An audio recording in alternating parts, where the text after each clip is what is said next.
Buenas tardes. Continuamos los trabajos de la Comisión de Bienestar Social, Personas con Discapacidad y Adultos Mayores de la Cámara de Representantes de Puerto Rico, considerando el proyecto de la Cámara 768. En esta ocasión, continuamos con la doctora Irisely García, quien tendrá, psicóloga clínica. Le damos la bienvenida, doctora. Gracias. Quien tendrá 10 minutos para deponer y luego una sesión de preguntas.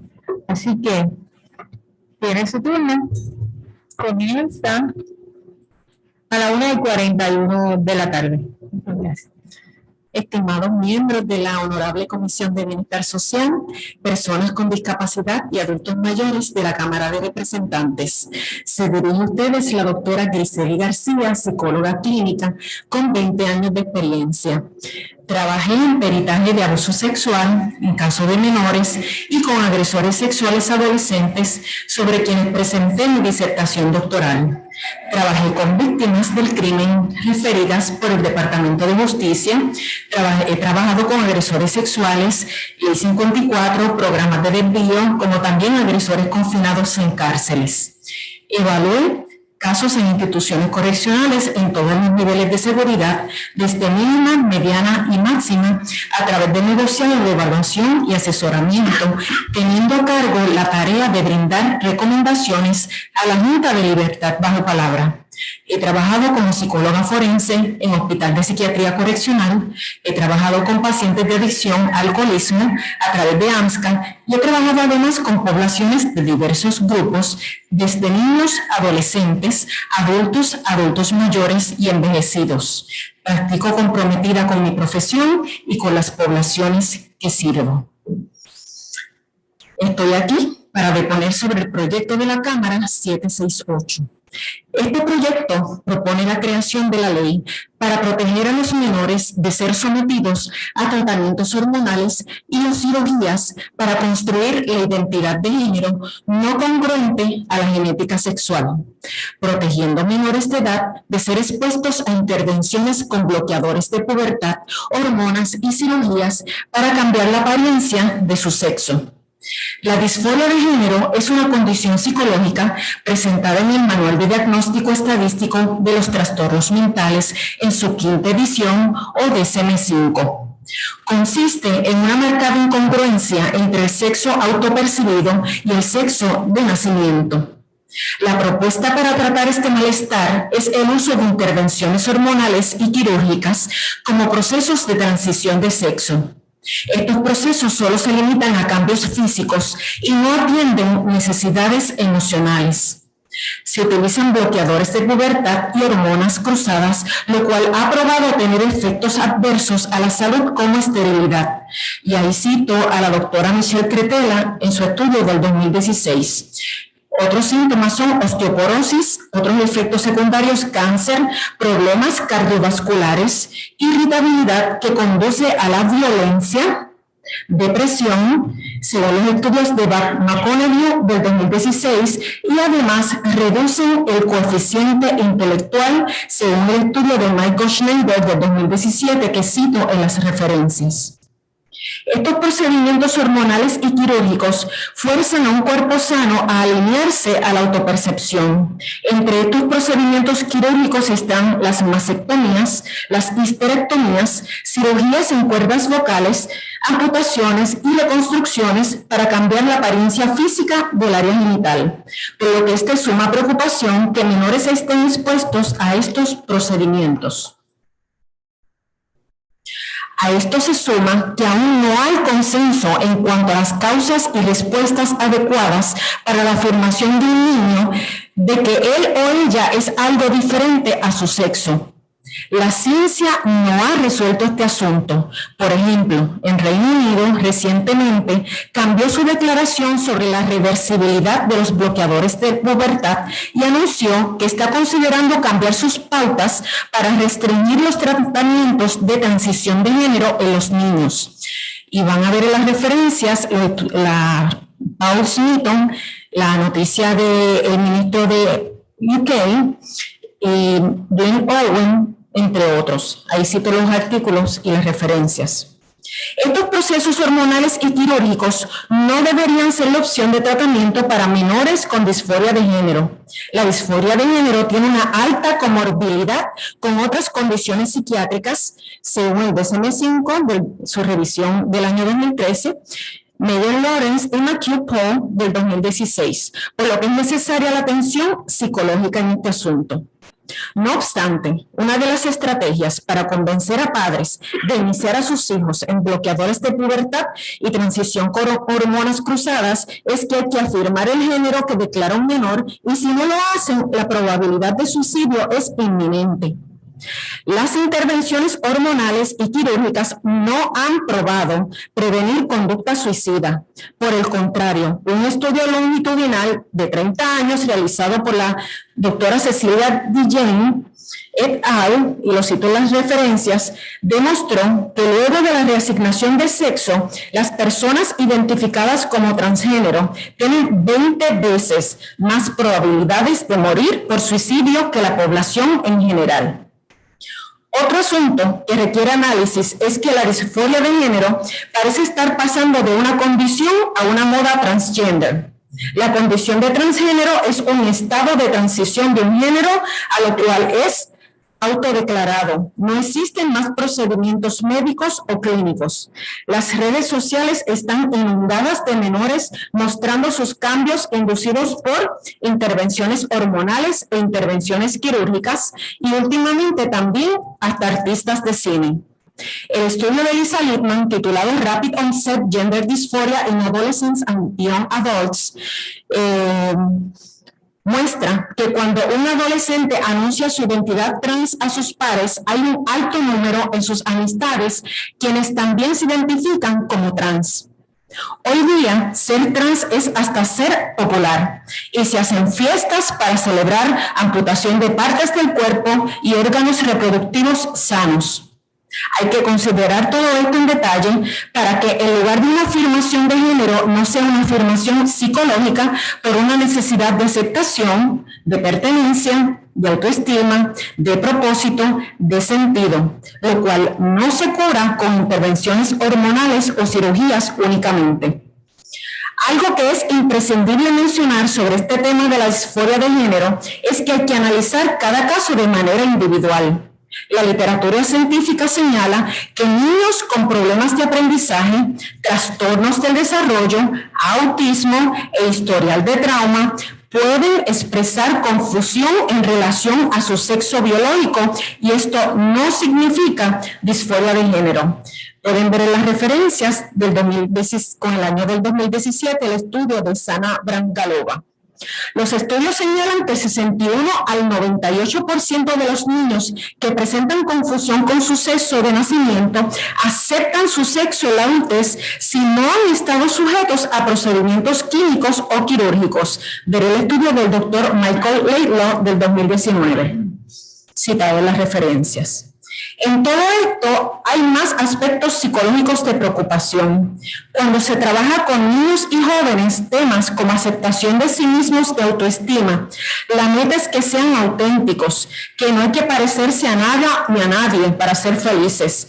¿Qué le estaríamos enseñando a los niños y jóvenes con intervenciones hormonales y quirúrgicas para lograr una identidad? Que no acepten ni amen su cuerpo porque salió dañado o mal hecho, que deben mutilar y remendar su cuerpo para arreglarlo.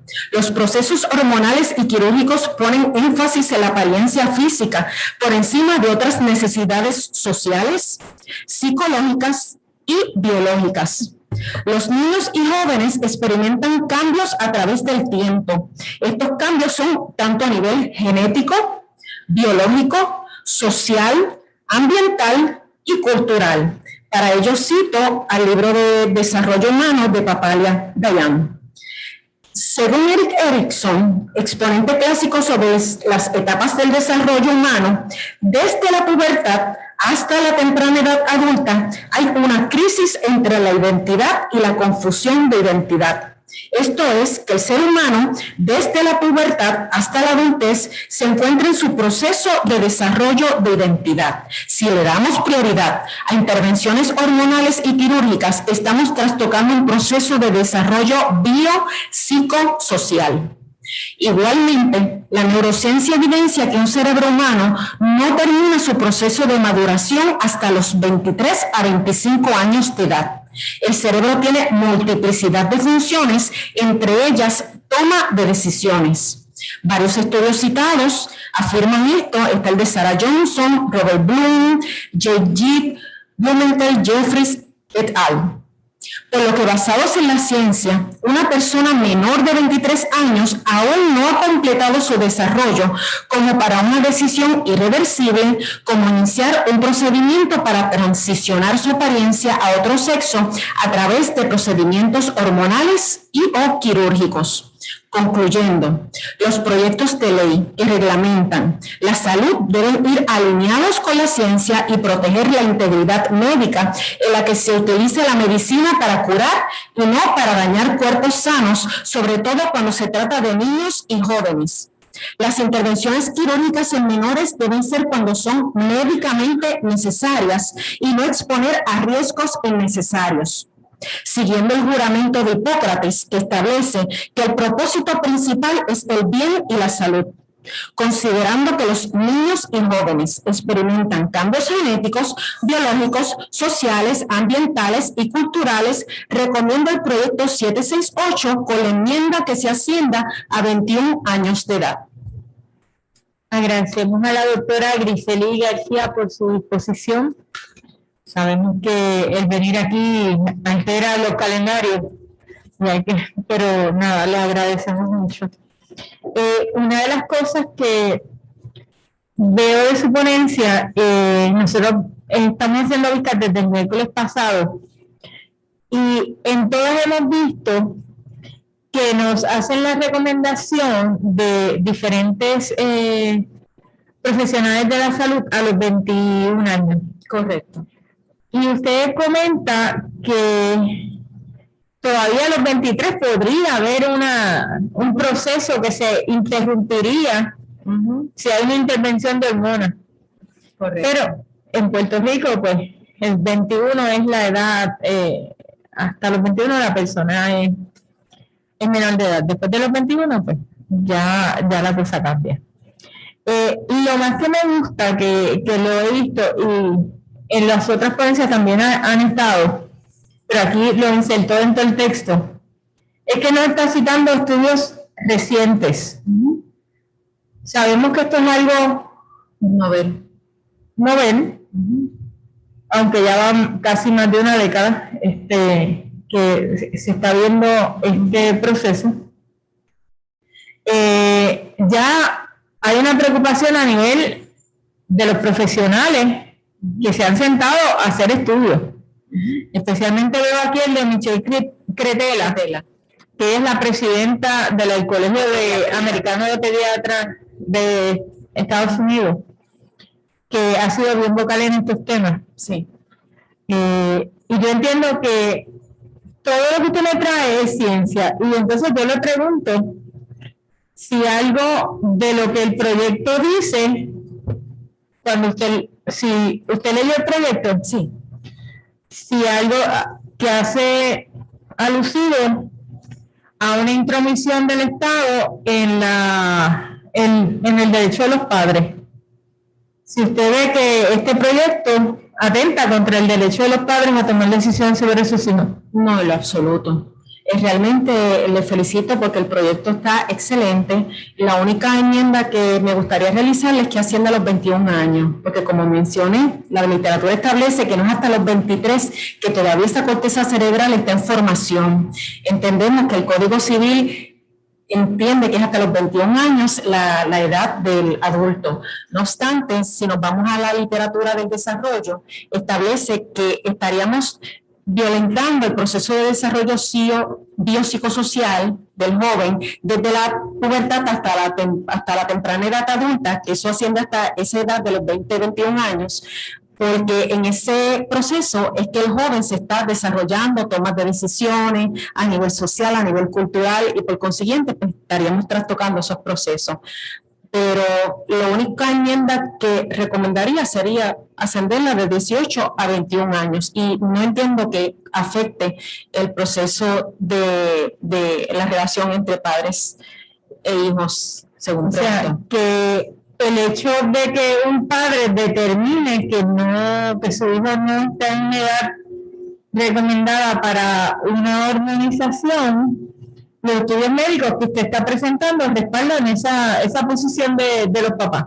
Correcto, porque estamos buscando el mejor bienestar del niño o del joven. Y en este caso, como ya hemos citado, hay efectos secundarios serios como a nivel cardiovascular, a nivel endocrinológico, a nivel de cáncer, incluso hasta reducción del coeficiente intelectual. O sea que ya eso tiene unos efectos hasta en términos escolares, en términos de la demografía del país, que estamos hablando pues, de otros efectos que puede hacer y dañar la vida de un niño y adolescente. Y un padre preocupado, pues en el mejor bienestar, pensando en el mejor bienestar de su hijo, pues está atinando en esa posición. Sí, me llama la atención que usted en la primera página, la última oración, por lo menos según lo tengo aquí, dice: no obstante, una de las estrategias para convencer a padres a iniciar a sus hijos en procesos de bloqueadores de pubertad y transición con hormonas cruzadas es que hay que afirmar el género que declara un menor. Y si no lo hacen, hay la probabilidad de un suicidio inminente. ¿Me podría explicar esa oración? Sí, según cito en la literatura, no hay investigaciones que demuestren que hormonizar o reasignar el sexo a través de cirugías puede prevenir conducta suicida. Ahí citó el estudio. Incluso el estudio fue un estudio longitudinal, se hizo en Suecia por unos 30 años. Y por el contrario, las personas que hicieron su transición a otro sexo demostraron 20 veces más probabilidades de morir por suicidio por haber realizado la transición con hormonas y intervenciones quirúrgicas. Y como usted dice aquí, este es un estudio longitudinal que tomó bastante tiempo. Correcto. También me llama la atención que otras ponencias han hablado del Rapid Onset Gender Dysphoria. ¿Me podría explicar qué abarca este término? ¿A qué se refiere específicamente? Sí, por cierto, cito una investigación de Lisa Littman sobre ese tema, y es que nos hemos dado cuenta, ¿verdad? Según la literatura establece y según este estudio, que donde hay un grupo de jóvenes que alguien menciona ser transgénero, hay un efecto social en ese grupo de amistades, que hay una alta probabilidad de que estos jóvenes también, amistades del que se identifica como transgénero, también se identifiquen como transgénero, luego de que su amistad haya divulgado que es transgénero. Se está dando este fenómeno. O sea que lo que a lo mejor en la época donde yo me criaba o las generaciones posteriores, que moda era tener los tenis de marca o vestir de cierta forma o hacerse cierto tipo de peinado, eso era moda. Ahora la moda es que si uno transiciona, transicionamos en grupo. Sí. Y lo que ocupa sobre esto es el refuerzo positivo que se está recibiendo de eso. Se están haciendo fiestas para patrocinar eso, se sienten que son parte de un grupo, se sienten afirmados socialmente, psicológicamente, luego de transicionar. O sea que tenemos que ver si entramos en un proceso que es irreversible, que no es un tatuaje, no es un piercing, es un efecto en su cuerpo que tiene unos efectos secundarios y que evidentemente pues tenemos que analizar en detalle antes de patrocinar este tipo de prácticas. O sea que usted como doctora, la sugerencia que haría un padre es primero verificar, atender a este niño sobre sus necesidades emocionales y esperar que pase el proceso, como bien dijo una pediatra que pasó por aquí, el watchful waiting. Watch and wait. antes de que un niño entre al proceso de inmunización. Correcto. Este proyecto, como bien he dicho, no pretende quitarle derechos a nadie. Si un papá quiere afirmar a su menor en la orientación sexual que él dice que se siente, este proyecto no impide que el papá vaya a buscar ayuda para afirmar a su niño en esa orientación. Básicamente, aquí lo que el proyecto trata es de lo que es físico, de lo que atenta contra la integridad del cuerpo. Válidamente, usted como doctor está recibiendo casos de niños que sienten que su identidad es incongruente con su sexo. ¿Eso lo está viendo en la práctica o eso en Puerto Rico? Lo estoy viendo más en jóvenes, adultos. He atendido también a adultos mayores ¿verdad? Que han sido transgénero, pero esto es algo que se está moviendo de una manera bien rápida en estos últimos años. Al presente solamente estoy trabajando con jóvenes, con adultos jóvenes y con envejecientes, pero he visto que se está dando esta situación con la práctica de otros colegas.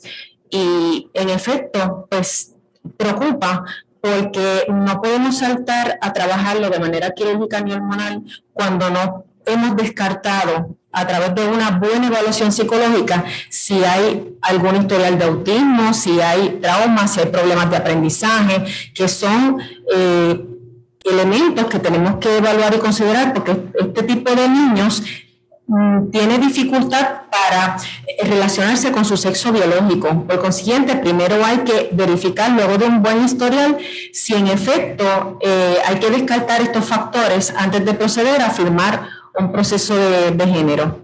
Sí, me ha llamado mucho la atención de los diferentes profesionales de la salud que el espectro de autismo, dentro del espectro de autismo, es donde se puede identificar más esta situación de no estar conforme con su sexo. ¿Por qué el autismo? Pregunto yo. Sí, la condición de autismo es un trastorno del desarrollo. Hay personas que se especializan sobre ese tema y han habido estudios en el que han mostrado que los niños que tienen el diagnóstico de autismo tienen un problema para socializarse e identificarse con lo que culturalmente se reconoce como su sexo biológico. Y por consiguiente, pues ha habido estudios, muchos de ellos de Inglaterra, que han mostrado este tipo de fenómenos en niños autistas. Wow, interesante.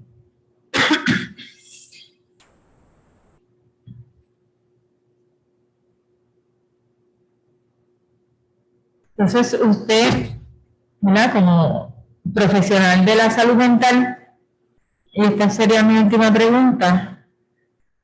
Y no pregunta, sino observación más bien.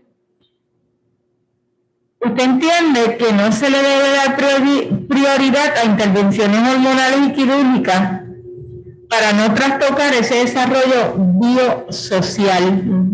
¿Nos podría decir en qué consiste ese desarrollo biopsicosocial? Sí.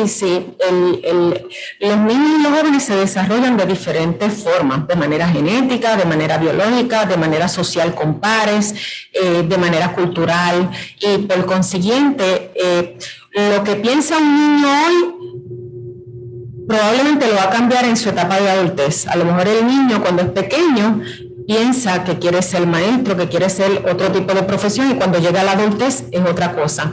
O sea que estamos viendo que hay un desarrollo a nivel psicológico, a nivel de toma de decisiones, a nivel social, en su desarrollo con pares, a nivel de cultura, de acuerdo al lugar donde se desarrolla el niño. O sea que estamos viendo que si trastocamos ese proceso biopsicosocial del desarrollo a nivel biológico, a nivel social, a nivel psicológico, estaríamos afectando el desarrollo de ese ser humano.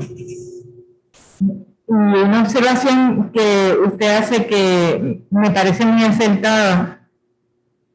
Los proyectos de ley que reglamentan la salud deben ir alineados con la ciencia y proteger la integridad médica en la que se utilice la medicina para curar y no para dañar cuerpos sanos, sobre todo cuando se trata de niños y jóvenes. Tal parece, ¿verdad? Y esto usted no lo dice en la ponencia, lo digo yo de lo que yo he escuchado. Y yo también he hecho mis investigaciones, que puede haber profesionales de la salud que no están cumpliendo el propósito y que esto puede ser que sea un mercado, porque estamos hablando de que un niño que entra en toma de hormonas tiene que tomar toda la vida hormonas. Correcto, eso es una industria económica y estaríamos pensando que es un tipo de explotación en la niñez y en los jóvenes, porque para alinearnos con estas industrias, para favorecer estas industrias, estaríamos afectando la salud de nuestros niños y jóvenes. Sería una deshonestidad profesional. Sí. Nosotros queríamos ir bien para Puerto Rico. Esta pieza no nació espontánea.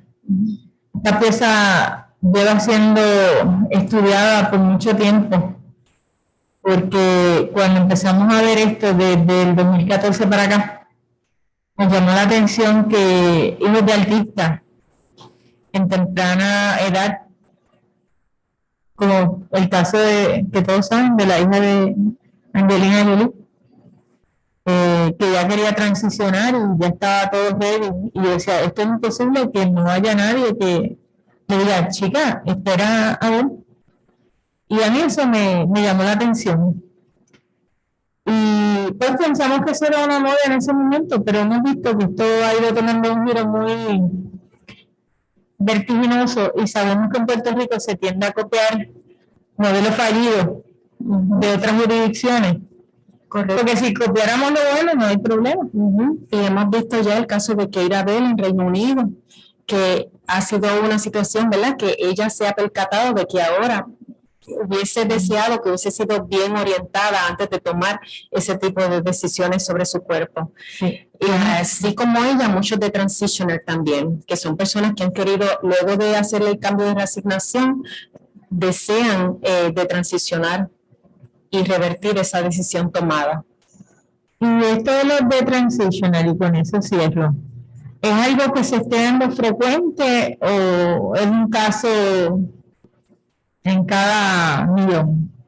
Sí, hay un libro muy bueno que se llama Don't Get in That Plane, que habla precisamente de la experiencia de la de transición, que una vez tú transicionas, hay unas decisiones que no habías considerado, como la esterilidad, como el disfrute pleno de la sexualidad, porque ya pues, los órganos, si han sido quirúrgicamente intervenidos, pues no van a tener el mismo disfrute ni goce que un órgano a nivel en su naturaleza biológica.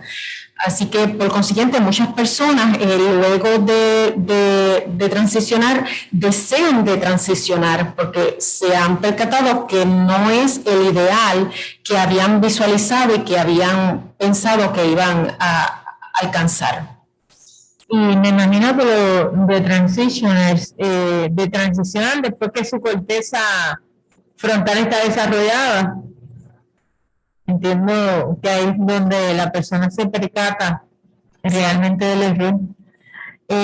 Doctora Griseli, para mí es un privilegio que usted haya sacado su tiempo para estar con nosotros y atender este proyecto, que verdaderamente no es porque es de mi autoridad solamente, y no es porque yo esté me obsesionada con el tema ni nada. Lo que pasa es que yo no puedo olvidar que hay cientos de miles de padres que votaron por esta servidora y ellos me escriben. Yo he visto cientos, por no decir miles de videos que ellos me escriben con estos temas. Están bien preocupados Pues porque aquí se está discutiendo otros temas como la ideología de género, y ellos ven que el peligro inminente sobre esto en Puerto Rico es ya inminente, y ellos pues me han pedido que atienda el asunto de forma proactiva, no reactiva como a veces pasa con las cosas. Y yo me debo a la gente que me trajo hasta aquí. Y quiero que, de nada, por eso es que quiero escuchar todos los sectores. Ayer vino una asociación de padres que me pareció muy oportuno que estuvieran aquí para expresarnos sus preocupaciones. Y qué bueno que en Puerto Rico contamos con profesionales de la salud serios, responsables y que verdaderamente se mantienen incólumes, que el bienestar de su paciente es más importante que el dinero que puedan generar. Así que yo le doy las gracias, siendo las 12:02, les relevo de su participación y muy agradecida. Muy agradecida por haberme dado esta oportunidad de ayudar a nuestros niños y jóvenes. Gracias. Recesamos a las 2:12.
Siendo las 2:17 de hoy, 2 de junio de 2021, continuando en las vistas públicas del proyecto de la Cámara 768.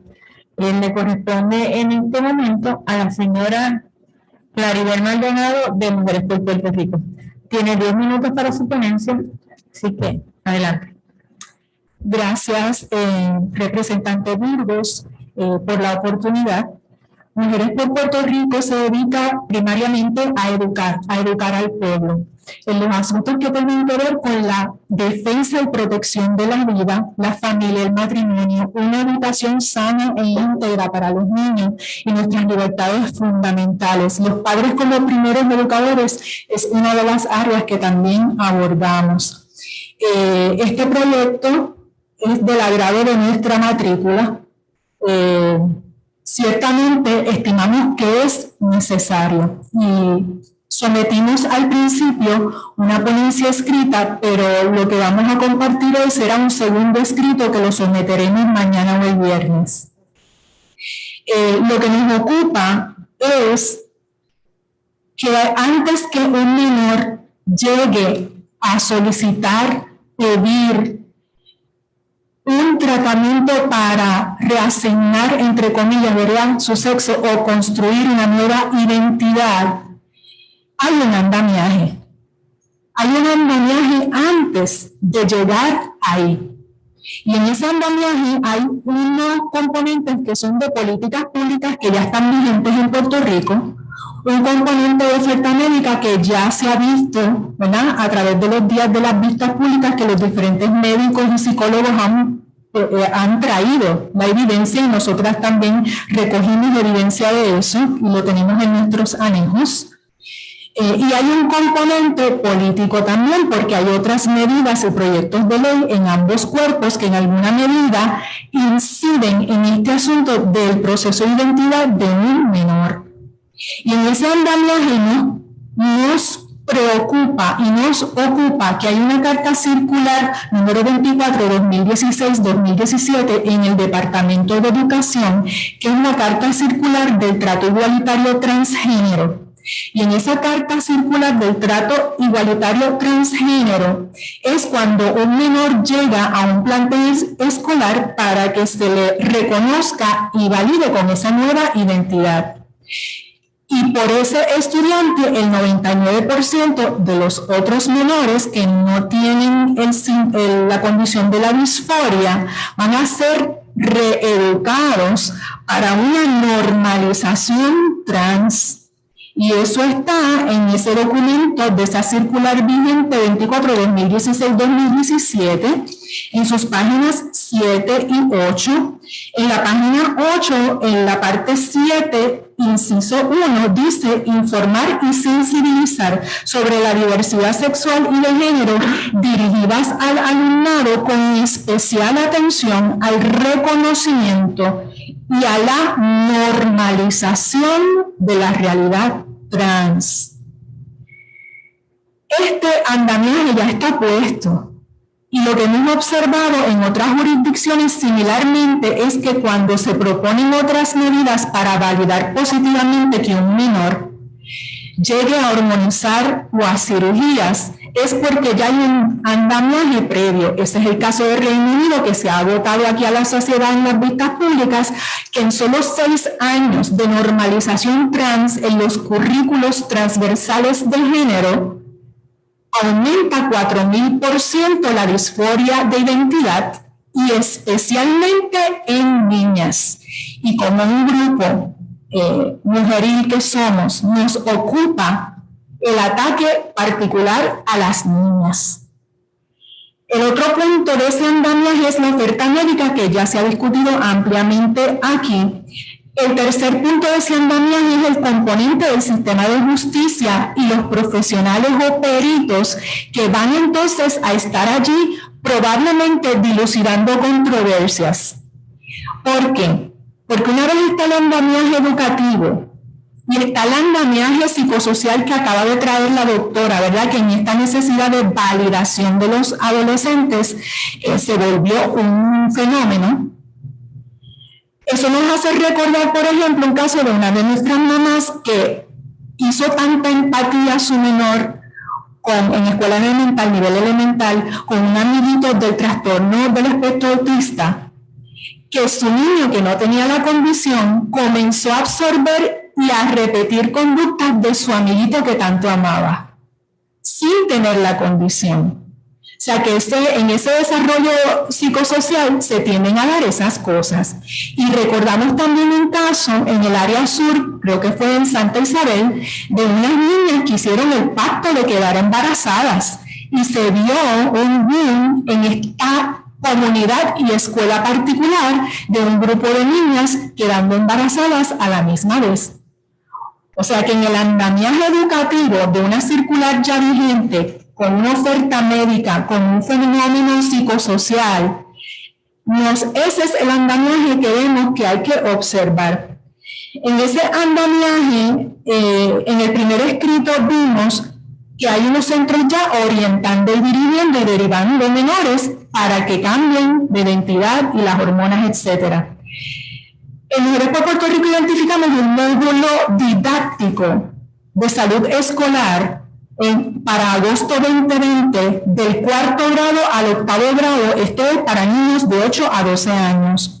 Y el hallazgo dentro de ese módulo es que por vía de enlaces electrónicos y recursos al Internet, en la unidad 2 de destrezas de vida y la lección 3 en equidad de género y respeto a la diversidad, página 54, se incluyó un recurso al Internet, un enlace electrónico, donde en el módulo se le dice, aquí te presentamos información sobre lo que necesitas saber para ampliar tu conocimiento. O sea que cuando en una lección de un módulo del departamento se da un enlace al Internet, es para ampliar el conocimiento de esa unidad de enseñanza. E incluyeron un recurso al Internet, un enlace electrónico a ayudalegalpr.org en esta lección 3 de la unidad 2 del subtema violencia de género, en la página 68. Y al entrar en solo 2 clics, el menor tenía acceso o puede tener acceso a Ayuda Legal PR, donde se habla precisamente del cambio de identidad y cómo puede hacer el cambio de identidad. Por lo tanto, ya hay una política pública vigente que se une con el aspecto biopsicosocial, con la oferta médica, pero tampoco se está educando sobre cómo es un proceso quirúrgico de la llamada reasignación de sexo. Y en ese escrito que vamos a dejar, le vamos a traer láminas para que entren en el récord de esta medida y los compañeros legisladores puedan ver con sus ojos cómo es el procedimiento quirúrgico, porque lo que no vemos no lo entendemos. Y tenemos que ver esos gráficos médicos que están disponibles, que son científicos, de cómo se realizan esas intervenciones. En mayo de 2021, en la cadena CBS, el programa 60 Minutes tocó el tema. Y ahí hay un caso particular, el caso de un varoncito que se llama Garrett. Y Garrett, ese video lo tenemos en nuestras redes sociales en Facebook, lo pusimos allí. Es un chico de Luisiana que dijo, no obtuve suficiente resistencia para la transición. Fui a 2 citas y después de la segunda recibí mi carta para ir y obtener hormonas sexuales cruzadas. La periodista pregunta, ¿2 visitas y ya? Y la periodista entonces se expande y dice, Garrett dice que desde tomar hormonas hasta que le extirparon los testículos pasaron solo 3 meses. Dice el chico Garrett, nunca antes había tenido tendencias suicidas hasta que me hice el aumento de senos. Y aproximadamente una semana después quise suicidarme, como si tuviera un plan. E iba a hacerlo, pero seguí pensando en mi familia para detenerme.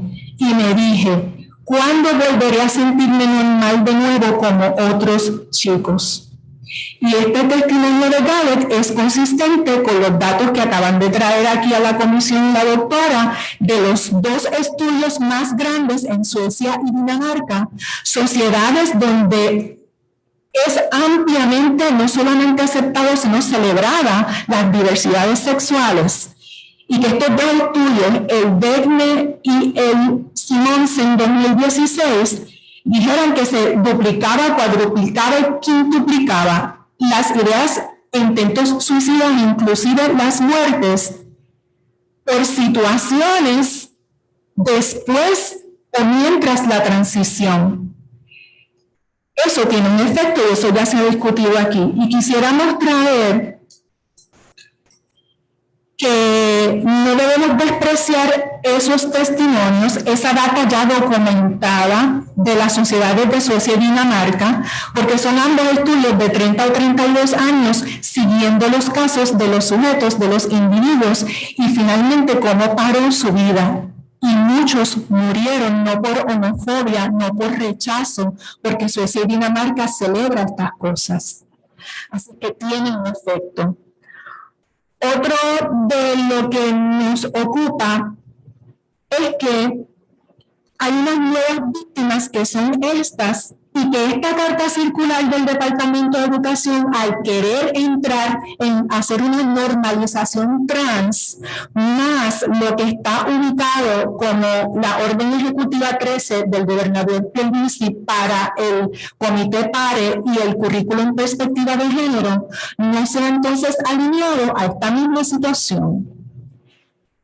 Se ha documentado la tendencia marcada de que las mayorías de transiciones de género se están dando en niñas, y el otro aspecto es el de los profesionales. Se ha documentado una tendencia en Reino Unido, Estados Unidos y Australia en los centros o clínicas de disforia del género a saltarse los protocolos.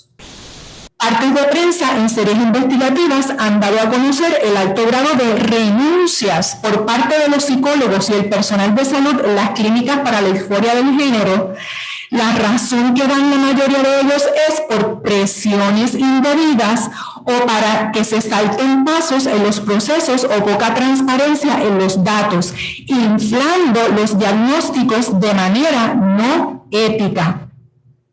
Teniendo ante nosotros este patrón con otras medidas de ley, nos ocupa entonces que hay unas nuevas víctimas y que aún la comunidad trans o los menores con disforia de identidad no están siendo atendidos justamente.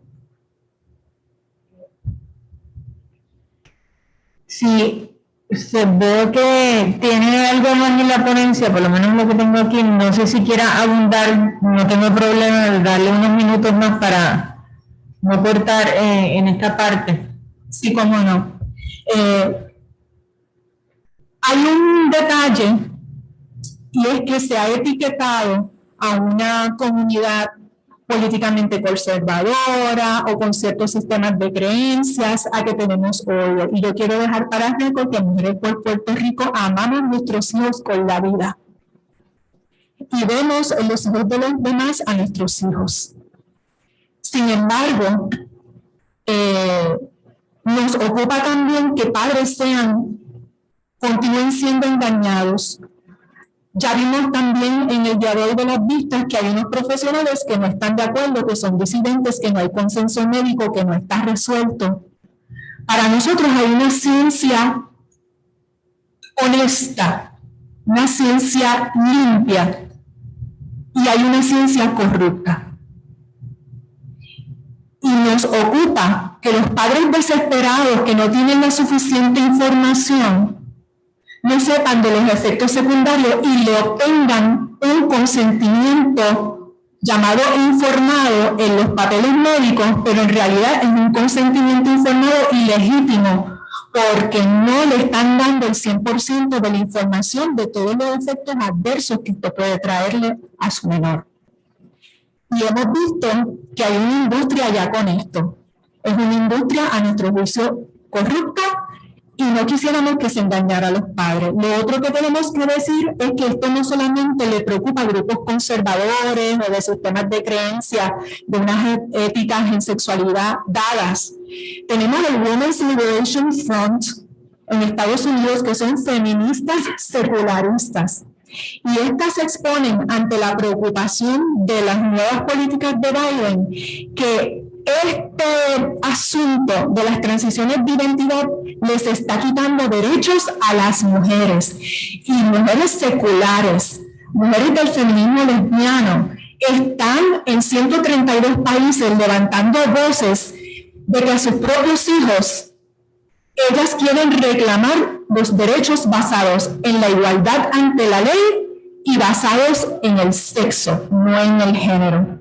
Madres como Jennifer Chávez, que fue fundadora y es abogada, y su niña es del espectro autista, estuvo en una escuela donde se dio la situación de lo que dijeron aquí los profesionales del Rapid Onset Gender Dysphoria, pero perdió a su hija. ¿Por qué? Porque las tendencias es que en el componente judicial utilizan peritos que ya compraron, ¿verdad? O están ya posicionados en validar positivamente estas transiciones. Y depende entonces de un juez si también está adiestrado en esto, que sabemos y tenemos información que ha sido un adiestramiento en los últimos 7 u 8 años continuos en el sistema de tribunales, con este único enfoque, con esta única idea. Entonces, cuando tenemos, por ejemplo, unos padres divorciados, como el caso de Texas, donde la madre es la que propone transicionar a su hijo de solo 7 años de edad, wow, y el padre se opone, y es un caso similar, el de Canadá, y los casos similares de Ohio. Vamos a tener unas disputas en los tribunales, y los tribunales no van a ser capaces de resolver el sufrimiento.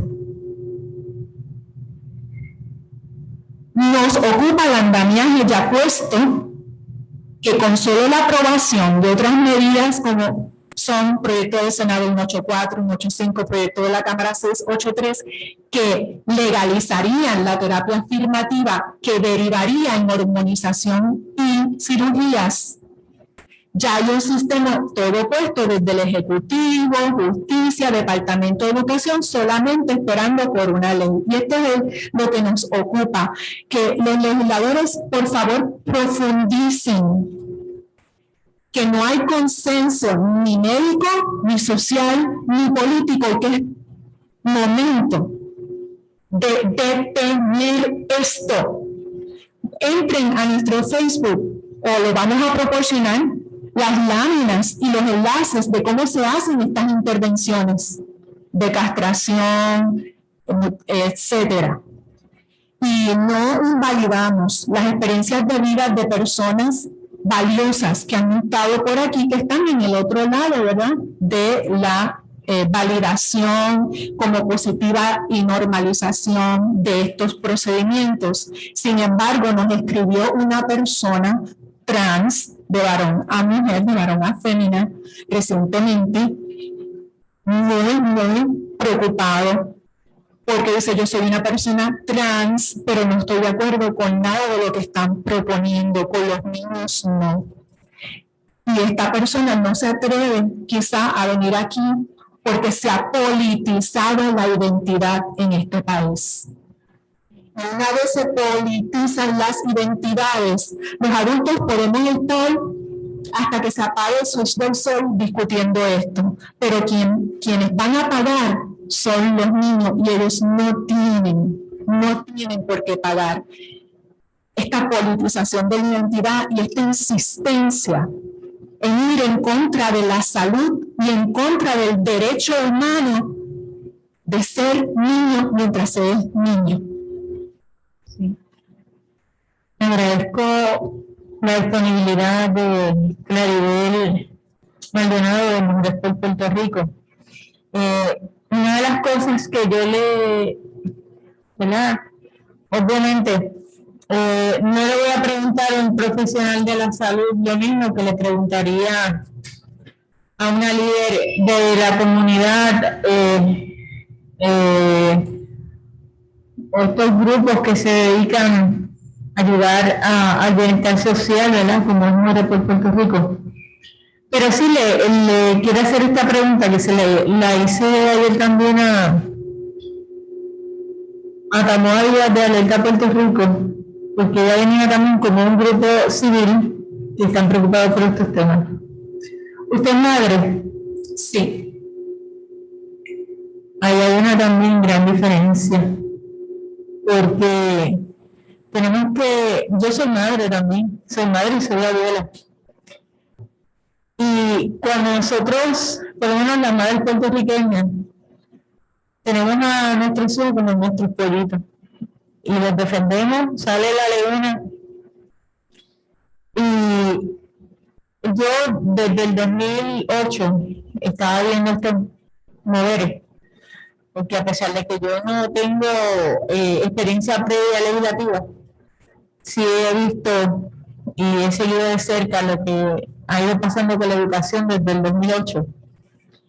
Y usted trae algo que me confirma muchas cosas. El Departamento de Educación podría agravar este problema de que haya más niños confundidos en su identidad por ya las políticas establecidas y por el tipo de educación que se le quiere enseñar a nuestros niños. ¿Nos podría abundar sobre recientemente, como en mayo, casi al final de mayo de este año 2021, recibimos unas fotos de un libro para educación temprana en los Early Head Starts. Y este libro estaba titulado Mi Familia. Los Early Head Starts son para niños, bebés de 2 años. Y cuando examinamos el libro, estoy revisando aquí las notitas, no hay problema. El libro se titula Mi Familia, autor Gloria Ford, subtítulo El cuento sobre la diversidad familiar para los más pequeños. Este libro habla de las diferentes familias y se presentó validación positiva en un libro para niños de 2 años, o sea, pre,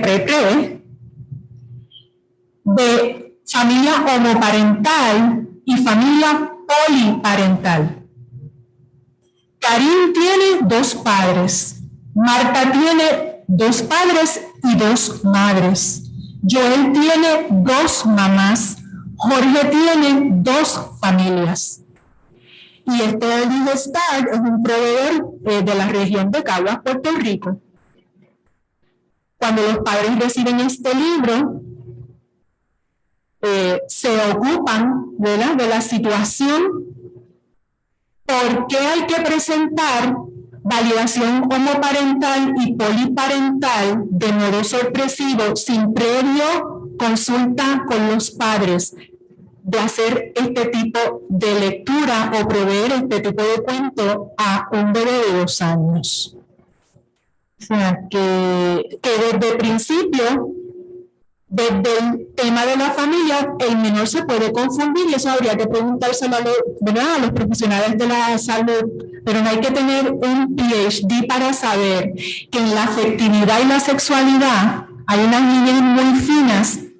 ¿Cómo es que entonces ese pequeño va a ir almacenando información y luego más adelante, según la política pública, está alineada para una normalización trans? ¿Cómo eso se traducirá? Y eso nosotros lo vemos como si fuera un grooming, una preparación del menor, para entonces esos diagnósticos inflarlos de esa manera.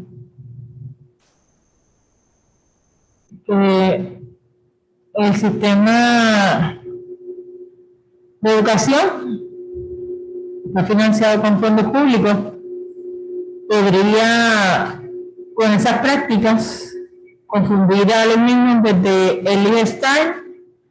Entonces, verdaderamente, ya en la adolescencia o temprana adolescencia, tendríamos casos de niños hablando de unos temas que a lo mejor.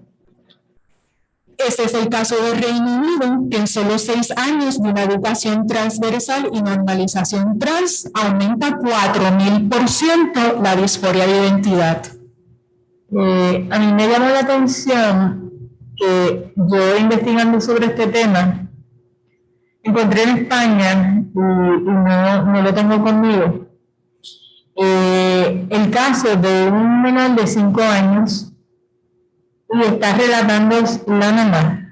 La mamá está diciendo, no, porque cuando es un varoncito, cuando ella me dijo a los 5 años, mamá, me quiero operar. Cuando yo tuve que leerlo 2 veces. Porque un niño que a los 5 años diga, mamá, me quiero operar, ahí hay una manipulación evidente. Y este niño se le cambió el nombre en España ya a los 5 años, y ya a los 8 se le había empezado a demonizar. Y es como un mismo símbolo en España de estas cosas que se están haciendo. Pues nosotros no podemos ser ilusos de ver lo que está pasando en esta aldea global, porque vivimos en una aldea global, de que no se pasa por allá.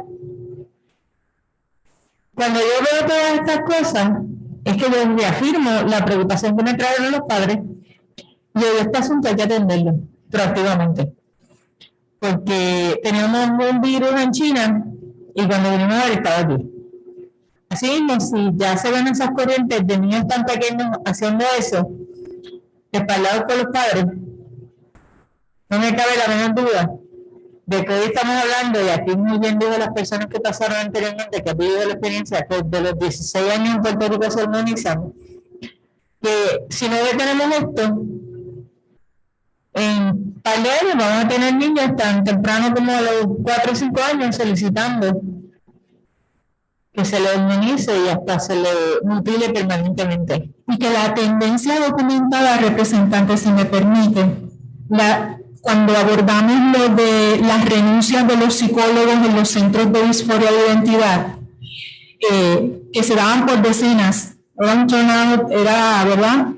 Tanto así en Estados Unidos y tanto así en Australia, porque se saltan protocolos, y ahí es donde uno ve que hay una industria. Porque los profesionales no pudieron resistir el saltarse protocolos, porque se trata de la salud de los seres humanos. Cuando también venimos a conocimiento que hay centros en Puerto Rico que están derivando estos casos, cuando venimos a conocimiento de que hay enlaces al internet en módulos didácticos del Departamento de Educación que los lleva a una información de cómo cambiar la identidad en Puerto Rico, porque sabemos que lo hicieron en el Código Civil. Cuando tenemos una industria de entretenimiento en la misma línea, es altamente preocupante. Como le dije en la exposición, cuando ese pacto de niñas embarazadas en Puerto Rico hace unos años atrás, pues ahora el pacto será para todos transicionar en grupo, como se discutió hace unos minutos aquí. Eso nos ocupa grandemente. Y en cuanto a los padres que finalmente decidan apoyar a su hijo en una transición, yo les diría que nada les impide, este proyecto no les impide a que hagan primero la transición social, en donde no implica la hormonización ni la cirugía. Y cuando eso sí, también concurrimos con la enmienda de los 21 años. Porque aunque han extendido la ciencia del siglo XXI, que para eso tampoco hay que tener un PhD, porque ya se sabe de toda esa tecnología y todos esos estudios, que estamos madurando hasta más allá de los 21, pues también concurrimos con la enmienda de los 21 años, pero le decimos a los papás que todavía tienen dudas en ese proceso de su menor, mira, más vale que, pues, si lo vas a apoyar de esa manera, que no le toques su cuerpecito, que permitas que llegue un momento en que sí lo puedo hacer, porque te están engañando. Esto es similar a otras industrias. Por ejemplo, hay otras industrias en donde las mujeres no nos dieron toda la información. Puerto Rico tiene una historia de cómo fuimos las conejillas de Indias para las pastillas anticonceptivas y cómo fuimos el laboratorio para la esterilización, que ya para los años 70, una tercera parte de nuestras mujeres en edad reproductiva estaban esterilizadas, pero no hubo tal consentimiento informado. A muchas no les dijeron que era irreversible. Sí, a mí, y en esa misma línea que usted está diciendo, a mí lo que me preocupa es que como esto es algo tan novel y que no podemos pecar, como yo siempre he dicho, pecar de ilusos, que no se nos usa como conejillos de India, eso se sabe, que no se esté utilizando o se deje la puerta abierta para que sea Puerto Rico con el que se experimente con nuestros niños en esto de las hormonas. Yo estoy clara de que el proyecto no atenta contra los derechos de nadie, protege el derecho de los padres a buscarle ayuda a sus hijos si la tienen psicológica, y que en el momento cuando la persona sea mayor de edad tome la decisión que a bien le plazca. Entiendo que no es un proyecto como se trató de tildar, y le pregunto a usted si usted vio visos de religiosidad en el proyecto. No lo vimos. De hecho, nos sorprendió. Llevamos 17 años aportando, educando y cada cierto tiempo revisando las piezas de ley en los asuntos modulares en donde educamos, y es uno de los primeros proyectos que no están documentados. Es que yo entiendo que para legislar debemos primero buscar si existe el problema, que sí existe. Aquí ya se dijo que ya está pasando el proceso de normalización de menores de edad, y buscar data. Y eso, ¿verdad?, me hace comentarle, porque sé que usted en su ponencia ya había añadido una pieza que ya fue removida de esta comisión, que antes de que se atendiera esta pieza, la 683, que está en la Comisión de los Jurídicos ahora, ya había sometido una resolución de investigación, la 362, precisamente para eso, para que se investigara primero sobre el tema que atiende el 683, que es la terapia de conversión. Y tengo que decir que lastimosamente esta pieza, esta resolución no ha sido atendida debidamente. Y ayer en el hemiciclo le solicitamos al presidente que la baje a votación, porque hay temas que hay que investigar antes de legislar. Puerto Rico está sobre legislado. Y hay un gran porcentaje de las leyes que son inservibles. Se legisla para todo. Pero realmente, ¿cuáles son los beneficios? ¿Qué está aportando esa legislación? Es letra muerta. Por eso quisimos traer toda la data posible. Obviamente en Puerto Rico se carece de estadísticas. Aquí la palabra estadística es una mala palabra. No existe aquí en Puerto Rico. Y hemos tenido, ¿verdad?, que usar otras jurisdicciones. Y pues a veces nos critican por eso, ¿verdad? Nos han criticado. Pero yo digo, pero es que han tratado de traer data para otras cosas que no son esenciales. Y entonces en estas, que inciden en la salud y en el bienestar del futuro de Puerto Rico, porque estamos aquí trabajando con niños, sea tan difícil que la gente entienda. Yo le doy las gracias que haya atendido nuestra solicitud con responsabilidad, con seriedad, y aprovecho para darle gracias a todos los que han pasado por esta mesa y han sometido sus propuestas. Hay personas que no todas han estado de acuerdo con nosotros y no pretendíamos que fuera así, pero también le agradecemos. Y me gustaría, ¿verdad?, hacer la salvedad que Para este primer calendario se establecieron 5 vistas públicas y se convocó a sobre 35 dependencias gubernamentales, organizaciones, colegios, comunidades e individuos de todos los sectores de la sociedad para escuchar sus preocupaciones y aportaciones ante la presente legislación. Hasta el momento hemos tenido hasta las vistas de ayer 18 deponentes de estas vistas y hoy pues se suman los 6 para un total de 24. Entre las organizaciones que nosotros citamos está CABE, Matria y organizaciones que han sido vocales en estos temas, y se le hizo la invitación, llamada telefónica, correo electrónico, y no respondieron. Y esto es un tema medular, porque habla de los niños del país. Criticarlos de afuera y por las redes es fácil, pero cuando uno tiene una preocupación genuina, uno da la cara y dice por qué está a favor o por qué está en contra.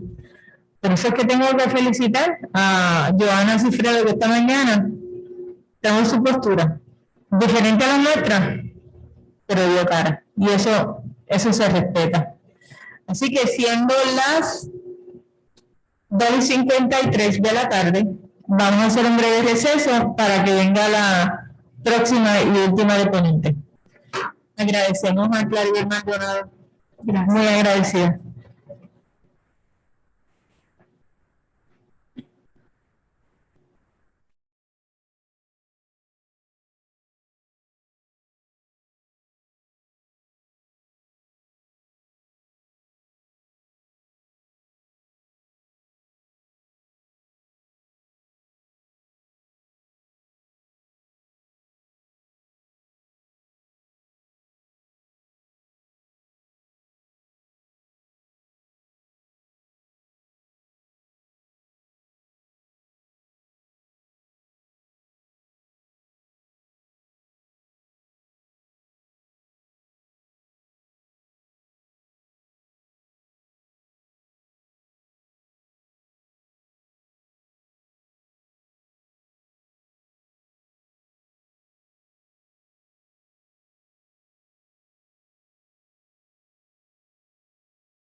Ya está.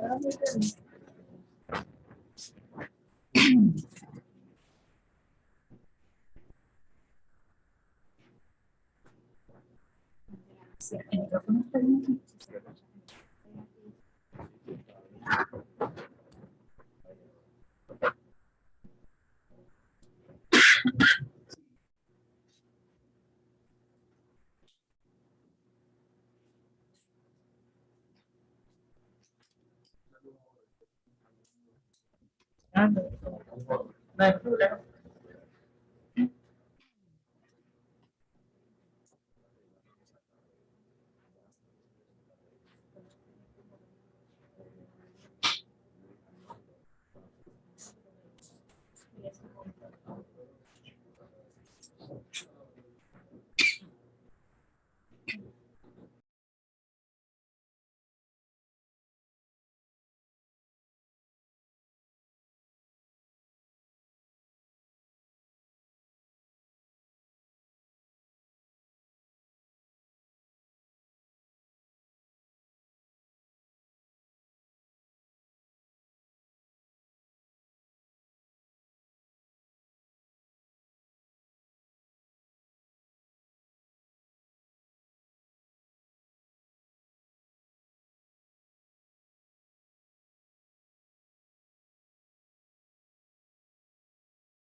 Buenas tardes, siendo las 3 del 2 de junio de 2021, continuamos los trabajos de la Comisión de Bienestar Social, Personas con Discapacidad y Adultos Mayores de la Cámara de Representantes de Puerto Rico con relación al proyecto de la Cámara 768.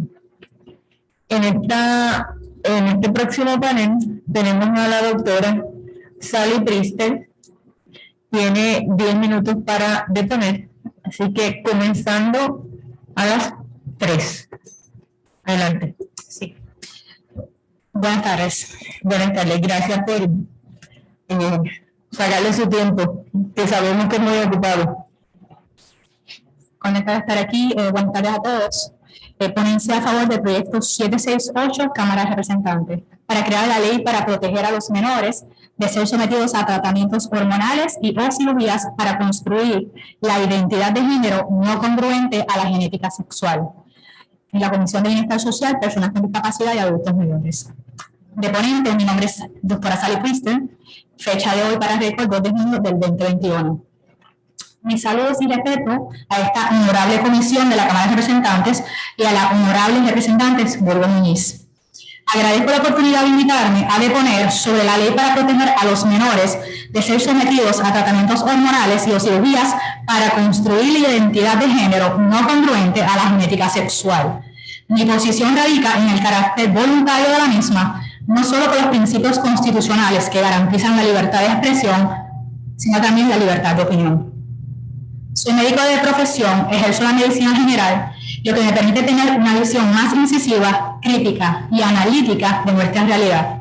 La medicina se caracteriza por su gran diversidad e inmensos egos, razones por las cuales son y serán incapaces de unirse en contra de sus adversarios, a menos que existiese un elemento catalítico fundamentado en un acuerdo de voluntades. No obstante, debemos recordar en todo momento que cuando nos unimos y estamos de acuerdo, llevamos nuestro juramento hipocrático al más elevado proceso, honramos nuestros cánones de ética y ejercemos el amor a la vocación, especialmente por los más vulnerables, hoy son los niños. La nueva generación que va como barco a la deriva por una avalancha de eventos catastróficos que precipitan a un desastre potencial a partir de lo que la historia nos ha mostrado. Entre estos, huracanes, terremotos, enfermedades, falta de infraestructura y mal funcionamiento de la educación, falta de recursos, escuelas cerradas y sin libertad de asociación, un conjunto de características que podrían desmoralizar el carácter y hacerlos unos dependientes de un sistema que no tiene la capacidad de prosperarlos, hacerlos autosuficientes, en fin, castrarlos e inhibirlos de la felicidad que todo niño debe tener y disfrutar. En conclusión, un aceleramiento detrimental a la salud física, mental y emocional. Los niños son la corona de un país, la generación futura, que empodera la seguridad de todo pueblo.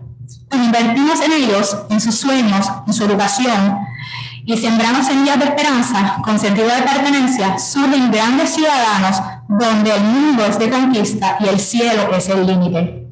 Hoy en Puerto Rico se debate entre diferentes crisis de salubridad, económicas y de seguridad, entre otras.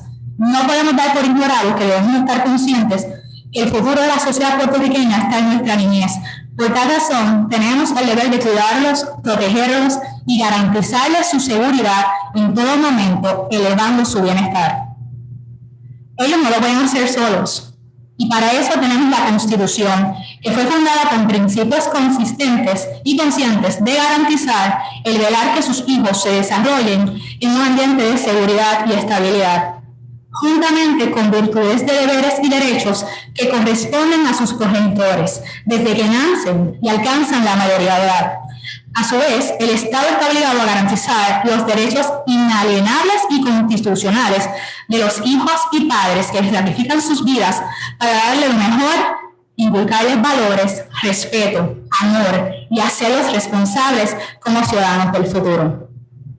En un mundo cada vez más incierto y cambiante, globalizándose a transiciones jamás vistas frente a las tensiones crecientes, esto como consecuencia de un plan programático de alineamientos mecanizados, tanto a nivel local e internacional, con el fin de lograr la Agenda 2030.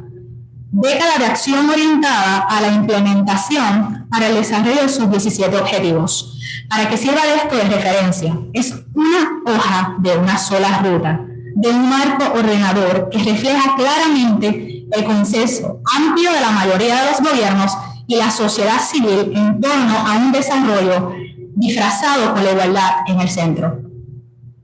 Ante las consecuencias de abruptos cambios como formas doctrinadas de integración social, vemos personas profesionales vinculadas a organismos públicos, administración local, representantes del sector privado, la academia, nuevos centros de pensamiento y organismos de la sociedad civil, agencias gubernamentales, hasta el propio administrador que se llama gobierno, para activar procesos de cooperación alineados con los objetivos de esta nueva agenda. Este perfil es la base para desestabilizar nuestra forma de vida contra aquellas personas que actúen en una esfera diferente. La misma no podrán postular, pensar, cuestionar ningún foco de análisis de cualquier tema relacionado al futuro de sus hijos, dando nacimiento a la división de la población, eliminando la manera de pensar, razonamiento crítico e influenciar en las decisiones futuras de nuestras generaciones. La iniciativa que pretenden imponer a los menores sometidos a tratamientos hormonales y o cirugías para construir la identidad de género no es congruente a la genética sexual. Contribuye a la formación de una formulación de políticas en consonancia con los objetivos globalistas de la Agenda 2030. Es importante reconocer que el cuerpo humano, la fisiología natural, es perfecta y única en su creación. Y los niños desde que nacen están en constante formación, desarrollos y retos. El hecho de identificarnos completamente con una forma impuesta y no con nuestra esencia, aquí es donde radica la raíz de todos los problemas y el origen del sufrimiento.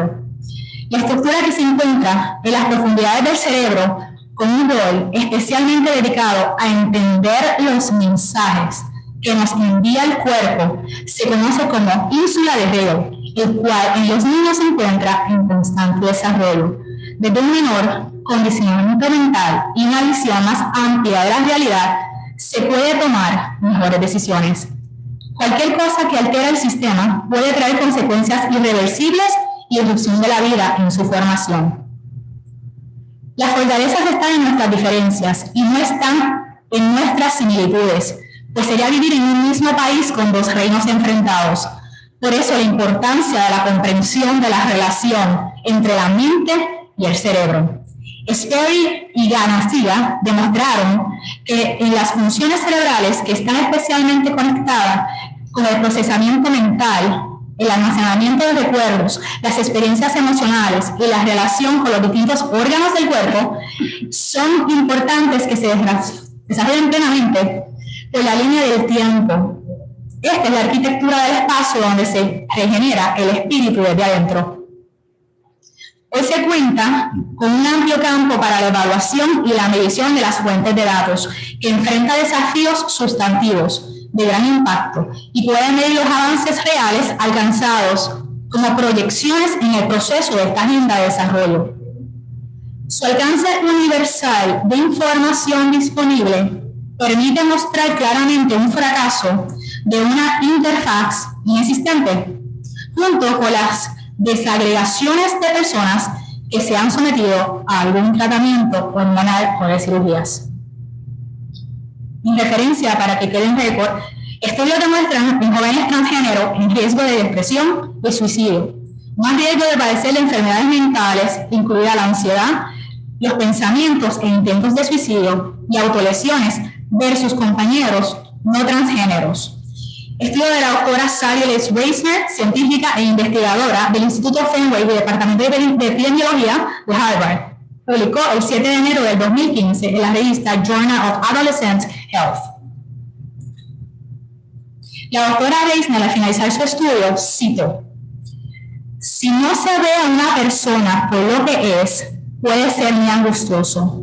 Por lo tanto, los pediatras representan un punto de entrada muy importante en la atención y pueden llevar a los jóvenes que necesitan servicios al lugar correcto". Cierro la cita. Una investigación para referencia segunda que mostró datos de 180 pacientes transgéneros de la edad de 12 a 29 años emparejados con pacientes no transgéneros que fueron atendidos en el Centro de Salud de Sidney Ballins en Boston. En comparación con sus pares no transgéneros, se encontró que los jóvenes transgéneros tenían riesgo elevado de ser diagnosticados con depresión, un 50.6% frente a un 20.6%. Ansiedad, 26.7% frente a un 10%. Intento de suicidio, un 17.2% frente a 6.1%. Y habían realizado actividades de autolección, un 16.7% frente a un 4.4%. El suicidio es la segunda causa principal de muerte entre adolescentes y adultos jóvenes en los Estados Unidos, y la creciente evidencia sugiere que el riesgo es especialmente alto para los jóvenes transgénero. En uno de los primeros estudios a gran escala mostró un análisis de 2.200 estudiantes transgéneros y no conformistas de 9º a 11º grado. Esto en el estado de Minnesota. Casi un tercio dijo que habían intentado suicidarse. Una escasez de investigación ha explorado simultáneamente las asociaciones entre múltiples formas de afirmación de género o transición y la salud mental de los adultos transgéneros. Para referencia, para récord, en el 2015, 288 adultos transgéneros completaron una encuesta transversal en línea que evaluó la demografía, las experiencias de afirmación de género y la salud mental. Los resultados: 98.6% de los participantes informaron haber revelado su identidad de género a familiares o compañeros de trabajo. El 67.4% aprobó el uso reciente de hormonas y el 31.3% aprobó un procedimiento médico de afirmación de género. También afirmaron contemplar el suicidio e intentar suicidarse antes de iniciar el proceso de afirmación de género, en comparación después del proceso. Factores asociados con intentos de suicidio entre adultos transexuales australianos. Para récord, cuarta referencia, obtuvo resultados de una muestra de 928 participantes. El 85% informó haber tenido un diagnóstico de depresión de por vida. El 63% informó autolesiones previas y el 43% había intentado suicidarse. Se encontraron mayores probabilidades de informar un historial de intentos de suicidio de por vida. Otros estaban desempleados o habían sufrido discriminación institucional relacionada con su condición de trans. Referencia PubMed 3355-7793 para récord.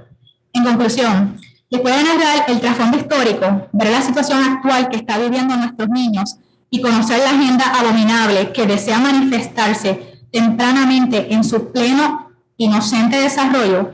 Podemos tener una perspectiva más clara de la noción habitual que tenemos sobre la ideología de oponerse radicalmente a la ciencia que usualmente manejamos. La genética que avala a la ciencia son sagrados y se constituyen en la formación de su naturaleza. Nuestras conclusiones previas sobre la ideología son las que no deben moldear con nuevas alteraciones a los hechos.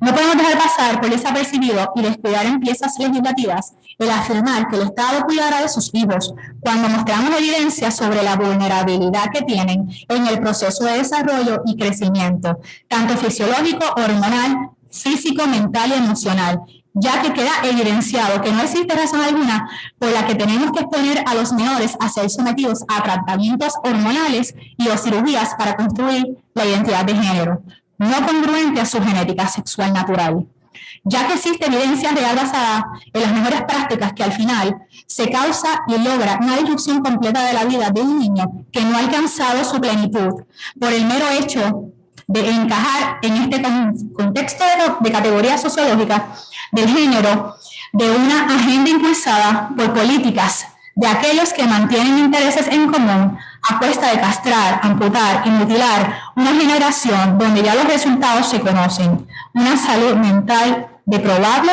a cuesta de mentes reprobadas que se olvidan que existe un corazón, un alma y nadie tiene el derecho de invadir la interioridad más personal del individuo, olvidándose de toda la data científica que nos ayuda a no repetir las lesiones causadas a través de la historia. Quisiera que meditáramos en este pensamiento. El intentar forzar y alterar un diseño de creación que es perfecto es un grave error, pero mayor aún es retar al Creador, el cual nos ha dado la importancia, delicadeza y nuestra responsabilidad de cuidar a los niños, los cuales son una bendición para nuestra sociedad y una herramienta poderosa para nuestras vidas. Les pido de por favor que escuchen con detenimiento estas palabras. Los niños, los hijos que tenemos son un regalo de Dios. Los hijos que nos nacen son nuestra recompensa. Los hijos que nos nacen cuando aún somos jóvenes hacen que nos sintamos seguros, como guerreros bien armados. Quien tiene muchos hijos bien puede decir que Dios lo ha bendecido. No tendrá que avergonzarse cuando se defienda en público delante de sus enemigos. Salmo 127, 3-5. Doy por concluida la ponencia. Gracias. Le damos las gracias a la doctora Sally Priester. Obviamente nos trajo data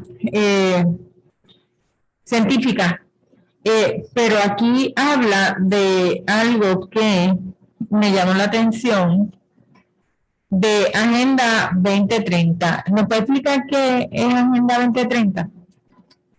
Y si tiene alguna relación con ella o conocen. Sí. Fui el rostro de salud y bienestar del tercer bloque verde de la Agenda 2030, el cual es una agenda que es globalizada, donde en el 2030 se trata de llevar 17 objetivos, como cero hambre, erradicación de la pobreza, salud y bienestar, cambio climático, y entre ellos está la equidad de género. Es una forma en la cual está alineada, o unos mecanismos alineados que se están estructurando a través de las naciones o los países y a través de las administraciones de los gobiernos, donde ellos siguen una narrativa para poder complementar todos estos alimentos nuevos a base de justicia, de llevar la equidad de género entre todos, donde todos somos el centro. Y esa es la Agenda 2030, una forma de un solo gobierno, de una sola forma de territorialización, que significa como no tener fronteras, es donde se están moviendo los cambios globales, mundiales. Y le pregunto, por lo regular, las personas que han pasado, los profesionales de la salud que han pasado por aquí, la mayoría no están de acuerdo con que se le aplique a los menores de edad hormonas, bloqueadores de pubertad, hormonización cruzada, lo mismo que puedo ver aquí. Y una de las cosas que he visto consistentemente es que, según los estudios, los diferentes estudios que he visto, y incluyo el suyo, que los suicidios están relacionados específicamente a una persona porque no la aceptan como trans, o una persona que porque pasa por unos tratamientos. Esos tratamientos, el efecto secundario puede ser suicidio. ¿Me puede explicar? Sí. Sí, existe base científica en una data que se demuestra, especialmente de los años 80, que se puso de moda hacerse cirugías, ¿verdad?, para cambio de sexo. Y cuando los científicos en aquel entonces entendían que podían hacer el cambio, se dieron cuenta que los cirujanos plásticos que trabajaron esas cirugías querían incorporarse nuevamente para ver cómo estaban los pacientes. Y se dieron cuenta que el 80% de sus pacientes se habían suicidado ya a cabo de 30 años. La data demuestra que la mayoría de ellos, un alto por ciento, cumplen con tener 3 requisitos de salud mental que son dañinos y aparte de eso nos puede afectar a cualquiera. En el caso de ellos, que ha sido la ansiedad, depresión, la depresión va aumentando hasta cometer el suicidio. En el caso de las hormonas, si se le está aplicando hormonas, el ser humano desde pequeño está en constante desarrollo de hormonas, especialmente nosotras las mujeres. Eso nos pasa hasta que llega la menopausia. Imagínense que nosotros tenemos estos niños que todavía no tienen una decisión y ellos no comprenden el universo y le aplican hormonas. Al cabo del tiempo ellos van a darse cuenta de la rivalidad a la cual fueron sometidos, ¿verdad? Y no contaron con sus decisiones. Y entonces, al ellos entender que la sociedad no lo acepta como tal, porque todavía vivimos prejuicios, pues obviamente estas personas han sido aisladas entre ellos mismos y cometen el acto. Que usted conozca, normalmente en Puerto Rico, cuando los padres tienen hijos que tienen este tipo de problemas, ¿le buscan ayuda o simplemente los botan de la casa, como se ha establecido a veces en los debates públicos? No, es que no los quieren y los botan de la casa y ellos tienen que... ¿Cuál ha sido su experiencia tratando a estos jóvenes, a los padres? Sí.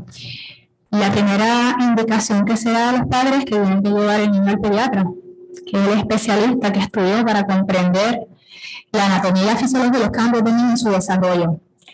Obviamente, cuando el niño va creciendo, el padre busca ayuda de psicólogos que tratan niños con el mismo pediatra y se forman equipos. Eso ha sido la naturaleza y es el proceso correcto para hacer. Otros buscan la iglesia, otros buscan otras alternativas. Nadie que yo conozca ha buscado tratar de corregir ¿verdad?, la naturaleza sexual de un joven mediante otra cosa que no haya sido buscando ayuda psicológica a través del pediatra y un psicólogo. A mí me levanta bandera que entre las personas que estuvieron deponiendo hoy se estableció que hace falta un equipo multidisciplinario, cardiólogo, internista, para atender a una persona que decide usar hormonas. Entiéndase, mayor de edad, porque entendemos que los menores no deberían ser expuestos a esto. Pero tal parece, según las declaraciones, que es como que las personas van a estas clínicas que le dan hormonas y como que ese equipo multidisciplinario no existe, poniendo en peligro a un gente que son mayores de edad. Porque aquí estuvieron 2 cardiólogos y ellos no han atendido personas que se le están proveyendo hormonas. Y entonces yo digo, verdaderamente estarán siendo atendidos con responsabilidad, no los menores de edad, sino las personas que verdaderamente ya en su adultez y voluntariamente están recibiendo hormonas.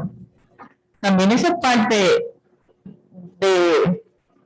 de los médicos, asegurarse que estos pacientes que deciden tomar hormonas, mayores de edad, adultos, sigan unos rigores, unos protocolos para que no se le cause daño al final o terminen con otras condiciones que a lo mejor no lo saben porque no se le da el seguimiento adecuado. Sí, es muy importante la pregunta para cual usted está estableciendo una base. Desconozco que los otros ponentes, ¿verdad? Pero es bien importante saber que la cita que mencioné ahorita, ¿verdad?, comienza con el pediatra. cada cual zapato al zapatero, como dice nuestro primo refranes. Nosotros no tenemos por qué adelantarnos. Hay 96 especialidades.